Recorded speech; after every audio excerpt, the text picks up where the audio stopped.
राधे राधे, जय श्री कृष्ण। आप सभी का स्वागत है राधे कृष्ण भक्ति में। आज के इस वीडियो में हम दुर्गा सप्तशती का अंतिम अध्याय सुनेंगे। कथा सुनने के लिए आप हाथ में थोड़े से अक्षत या फिर फूल ले लें। तो चलिए अब हम कथा शुरू करते हैं। महर्षि मेधा ने कहा, हे राजन, इस प्रकार देवी के उत्तम महात्मा का वर्णन मैंने आपको सुनाया। जगत को धारण करने वाली इस देवी का ऐसा ही प्रभाव है। वही देवी ज्ञान को देने वाली है। भगवान विष्णु की इस माया के प्रभाव से आप और यह वैसे तथा अन्य विवेकी जन मोहित होते रहते हैं और भविष्य में भी मोहित होंगे। हे राजन, आप इसी परमेश्वरी की शरण में जाओ। यही देवी आराधना करने पर मनुष्य को भोग, स्वर्ग तथा मोक्ष प्रदान करती है। मार्कंडेय जी ने कहा, महर्षि मेधा की यह बात सुनकर राजा सूरत ने उन उग्र व्रत वाले ऋषि को प्रणाम किया। राज्य के छीन जाने के कारण जो उसके मन में अत्यंत ग्लानि हुई, उसे त्याग कर वह राजा तथा वैश्य तपस्या के लिए वन को चले गए। नदी के तट पर आसन लगाकर भगवती के दर्शनों के लिए तपस्या करने लगे। दोनों ने नदी के तट पर देवी की मूर्ति बनाई और पुष्प, धूप, दीप तथा हवन द्वारा उनका पूजन करने लगे। पहले उन्होंने आहार को कम कर दिया, फिर बिल्कुल निराहार रहकर भगवती में मन लगाकर एकाग्रता पूर्वक उनकी आराधना करने लगे। वे दोनों अपने शरीर के रक्त से सिकक्त देवी को बलि देते हुए 3 वर्ष तक लगातार भगवती की आराधना करते रहे।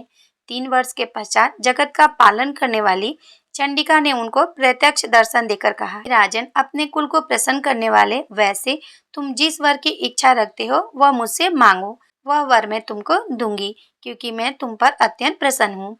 मार्कंडेय जी कहते हैं, यह बात सुनकर राजा ने अगले जन्म में नष्ट न होने वाला अखंड राज्य और इस जन्म में बलपूर्वक अपने शत्रुओं को नष्ट करने के पश्चात अपना पुनः राज्य प्राप्त करने के लिए देवी से वरदान मांगा।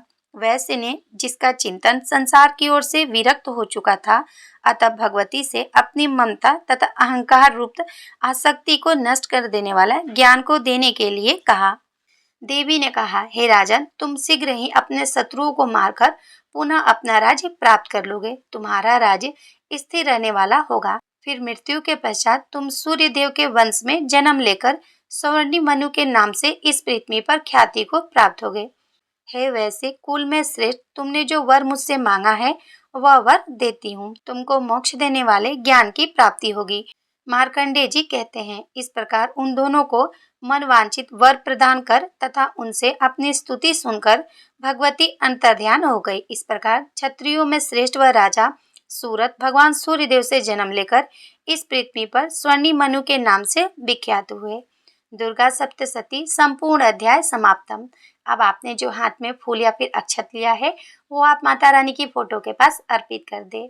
और देखिए, अगर आपने दुर्गा सप्तशती का संपूर्ण अध्याय सुना है तो लास्ट में आप कुछ दक्षिणा जरूर से माता रानी के पास अर्पित करें। इसके बाद आप मंदिर में पंडित जी को दान कर दें, तभी आपको दुर्गा सप्तशती संपूर्ण अध्याय सुनने का पूर्ण फल प्राप्त होगा। राधे राधे, जय श्री कृष्ण।